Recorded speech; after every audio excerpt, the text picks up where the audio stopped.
خب امروز با یه آموزش خیلی کاربردی در خدمتتون هستیم. میخوام مفاهیم استاندارد اینپوت، استاندارد آوتپوت و استاندارد ارور رو خدمتتون بگم و یه اشاره‌ای هم به پایپلاین ها خواهیم داشت. درس امروز میتونه مقدمه‌ای باشه برای کار تخصصی تر و بهتر با فایل ها و تفسیر متون توی فایل ها. پس حتما با ما همراه باشید و آموزش امروز رو از دست ندید. اگر من اینجا یه LS بگیرم، ببینید خروجی دستور من به درستی و بدون ارور اجرا شده و یه محتوایی رو به من نشون میده که در اصل آوتپوت من هست. ما به این خروجی بدون ارور و واضحی که الان داریم بهش میگه استاندارد آوتپوت و اون رو با عدد 1 نشون میدیم. و اگر من به طور مثال بیام بگم فایل 3 و LS بگیرم، میبینید که به من ارور نشون میده. تایپ چیزی که اینجا نشون داده میشه با تایپ چیزی که اینجا نشون داده میشه با هم فرق میکنن. اون یه خروجی استاندارد هستش و این یه ارور هستش. ما برای اینکه بتونیم توی کار با ترمینال، خصوصا توی اسکریپت نویسی، این خروجی ها رو هندل بکنیم، لازمه که اونا رو تفکیک و دسته‌بندی بکنیم و بدونیم که چه موقع با چه خروجی سر و کار داریم و اون رو هدایت بکنیم به مسیری که خودمون میخوایم. همچنین استاندارد اینپوت رو هم داریم که اون رو بعد 0 نشون میدیم و اگه من دستور کت رو اجرا بکنم یه ورودی میگیره که ما همون استاندارد اینپوت بهش میگیم و وقتی که اینتر میکنم خروجی همون استاندارد آوتپوت رو به من نشون میده. همچنین اگر من بیام بگم کت و از علامت کوچیکتر استفاده بکنم و فایل مثلا 2 رو بهش بدیم به عنوان ورودی، مقداری که داخل این فایل هست به عنوان استاندارد اینپوت به دستور کت داده میشه و استاندارد آوتپوت رو که همون خروجی دستور باشه به ما نشون میده و خروجی و محتوای فایل رو برای ما چاپ میکنه. پس ما به طور کلی متوجه شدیم که هر دستوری با 3 تایپ سر و کار داره. اون هم استاندارد اینپوت، آوتپوت و ارور هستش. حالا ما اینا چجوری میتونیم هندل بکنیم؟ من اگه بیام بگم LS به صورت پیش‌فرض، اگر از علامت بزرگتر استفاده بکنم، حالا اینجا فاصله بذاریم یا نذاریم خیلی مهم نیست، و اگر بگم مثلا توی آوتپوت بریز، یعنی در اصل اومده استاندارد آوتپوت من رو ریخته توی فایلی به اسم آوتپوت و اینتر میکنم. اگه کت بکنم آوتپوت رو، امید خروجی دستور LS اینجا به من نشون داده میشه. اگر من همون LS رو بزنم در قالب 1 خط نشون میده.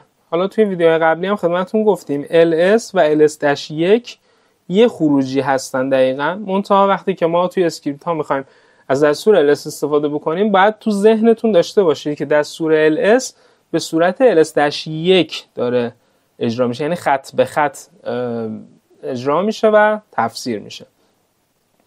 پس من اومدم استاندارد آوتپوت رو ریختم توی فایل. میتونم بگم LS1 به آوتپوت. همچنین میتونم بیام بگم که اونو اپند بکن، یعنی دوباره اجراش بکن، و اگه من کت آوتپوت بزنم اینجا 2 بار برای من اجرا شده و این پروسه میتونه تا هر وقت که من بخوام ادامه پیدا بکنه. یعنی من میتونم بارها این رو اپند بکنم و این فایل رو خطاشو بیشتر بکنم و خروجیاشو بیشتر بکنم. حالا اگه من بیام بگم LS مثلا dir a و فایل 03 که ما اینجا نداریمش اینتر، اولین کاری که میکنه اینه که ارور رو به من نشون میده، میگه فایل 3 وجود نداره و خروجی درست دایرکتوری A رو به من LS میکنه و نشون میده. ببینید ما اینو دقیقاً میتونیم هندل بکنیم. میتونیم بگیم LS بکن از همین و بیایم استاندارد آوتپوت رو بریزیم توی همون فایل آوتپوت و استاندارد ارور رو که گفتیم با عدد 2 نشونش میدیم بریزیم توی ارور، یه فایلی به اسم ارور. پس من اگر اینجا اینتر بکنم دیگه هیچ خروجی ندارم. اگر کت بکنم آوتپوت رو، دقیقاً همون خروجی که اینجا داشتم و استاندارد آوتپوت من بود محتوای فایل من میشه. و اگر کت بکنم ارور رو،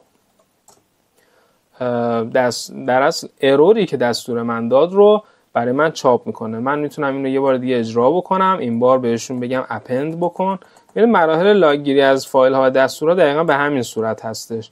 شما توی اسکریپت ها خیلی راحت میتونید اینجوری یه لاگ فایل خیلی تر و تمیز درست بکنید. من اگه 2 رو در اصل ارور رو کت بکنم میبینید که به محتوای ارور من اضافه شده.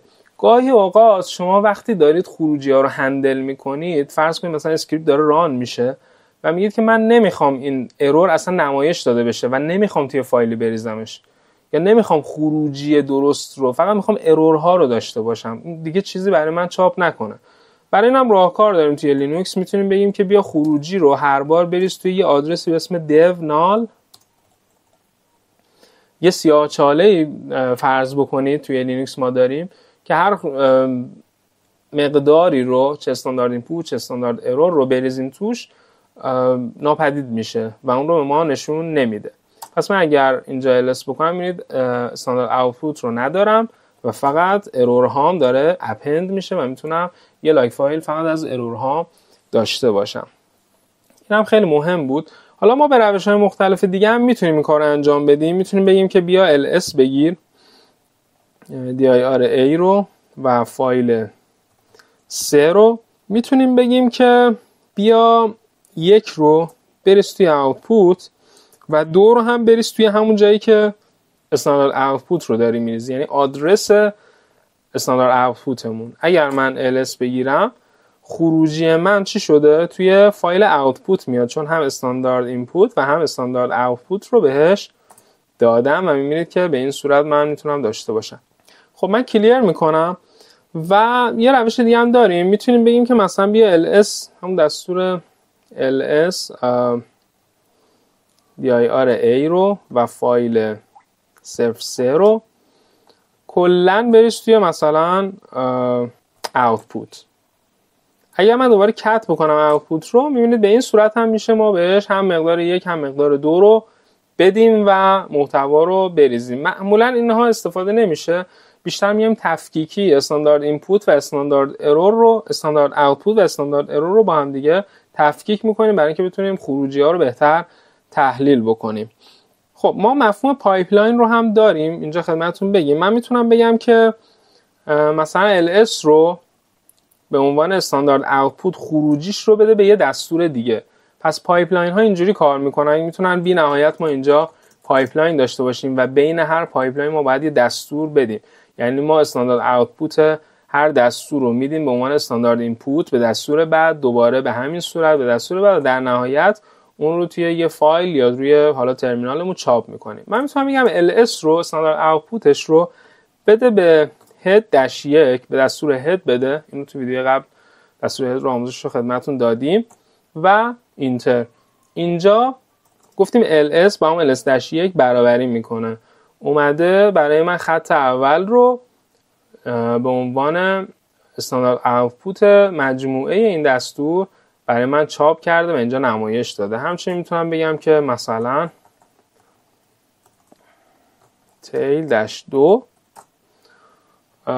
و میبینید که دوباره اومده استاندارد آوتپوت دستور اول رو به عنوان استاندارد اینپوت دستور بعدی در نظر گرفته و در نهایت به من یه خروجی داده و اون رو چاپ کرده.